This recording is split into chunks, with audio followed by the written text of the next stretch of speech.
We've all seen the videos by now. Parents, clearly unhappy, attending meetings and challenging school boards on policy and curricula. Some of those exchanges have gotten rather heated. Sometimes police won't let parents in, and sometimes police take parents out. But does this constitute domestic terrorism? That's what the National School Boards Association thinks, according to a letter it sent to President Biden. It says, acts of malice, violence, and threats against public school officials have increased, and these heinous actions could be the equivalent to a form of domestic terrorism and hate crimes. The Department of Justice seems to agree. This week, just days after receiving the letter, it directed the FBI and U.S. attorneys to create a strategy to deal with this alleged increase in harassment, intimidation, and threats of violence against school board members, teachers, and workers. Attorney General Merrick Garland also wants to set up a task force and create dedicated lines of communication for threat reporting, running from local police all the way up to the FBI.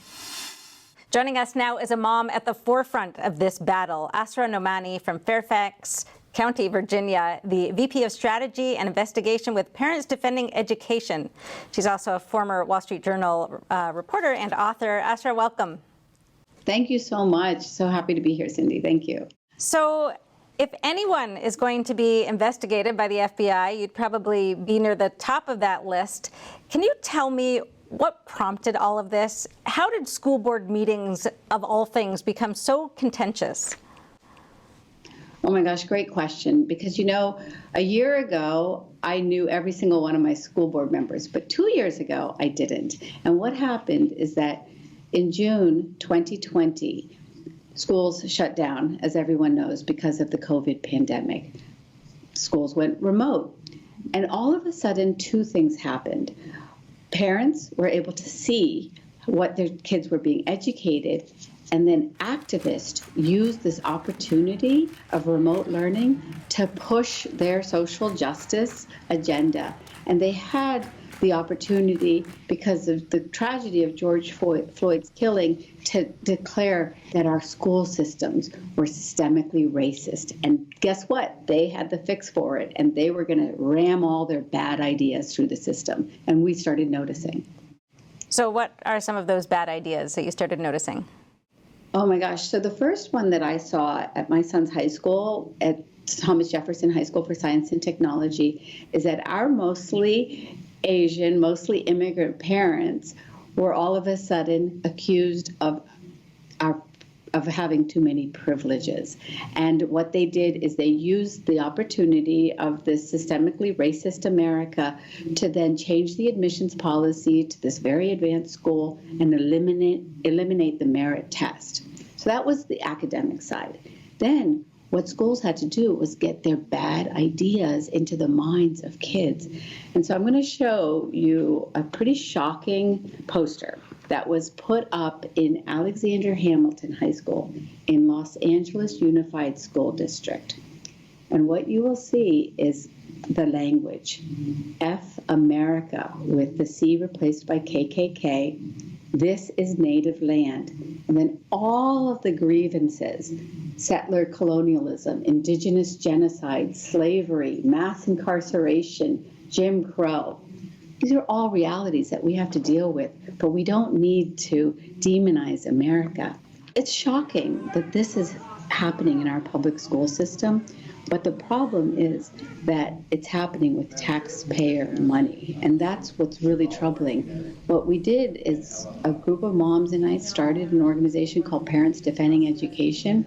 This is what's happening nationwide. Parents are paying attention. They're asking the school board serious questions about how money is spent, the ideology that's being promoted in the classroom, and these school board members don't like getting these hard questions. So how did it escalate from there? What happens? I mean, we've seen a lot of videos at these school board meetings where, you know, parents are getting up, showing, you know, posters or books or different things and, you know, opposing or challenging the school boards. Why is the FBI involved? Oh my gosh. So what happened, as an example, on September 23rd, a mom named Stacy Langton stood before the Fairfax County School Board, and she presented evidence of this book as an example called Lawn Boy, which has a scene of pedophilia promoted in this book, and then another book called Gender Queer with graphic, pornographic pictures that you couldn't even show. Well, guess what? The school board interrupted her precious 2 minutes repeatedly and then hurried off for a recess because parents started booing them. So this is an indication of exactly, the kind of opposition they refuse.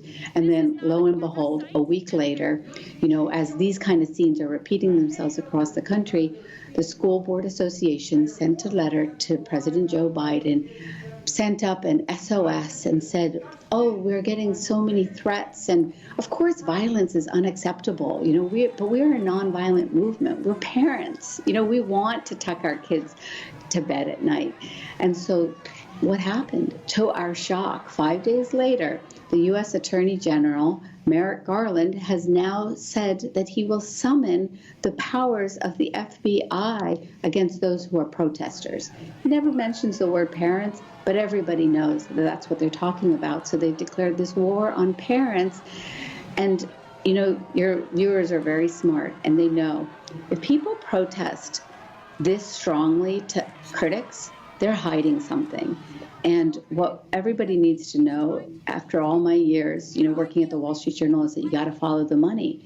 And they are protecting a machine of contractors in our K through 12 public school systems that are raking in millions of dollars. Has there actually been violence at many of these meetings? I looked at the National School Board Association letter that they sent to President Biden, and in the footnotes, they have a lot of references. What I'm reading is New Jersey mask mandates spark school board disruption. Sheriff deputies called to tense meeting, mask protests bring police, meeting degenerated, unruly crowd. Has there been real instances of violence that could be qualified as domestic terrorism?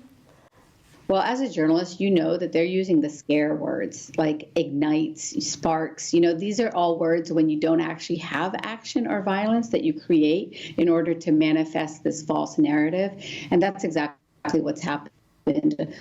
These cases are all of parents that are just really frustrated. So one of the issues that repeatedly comes up is that they're teaching critical race theory in schools. And I want to dig into this a little bit because in the National School Board Association letter, they called this out specifically. They said that critical race theory is not taught in public schools and remains a complex law school and graduate school subject well beyond the scope of K-12 classes. Can you clarify for us what exactly you mean by critical race theory? And I know that, many of the parents, when they go up, that's what they're talking about, that you see posters of it. We don't want this in our schools. What does it mean? So critical race theory is an ideology of thought that was developed in the 1970s and 80s by a man by the name of Derek Bell. Be sure to watch the entire episode, now available exclusively at epochtv.com, a new completely censorship-free premium subscription platform. Brought to you by the Epoch Times. See you there.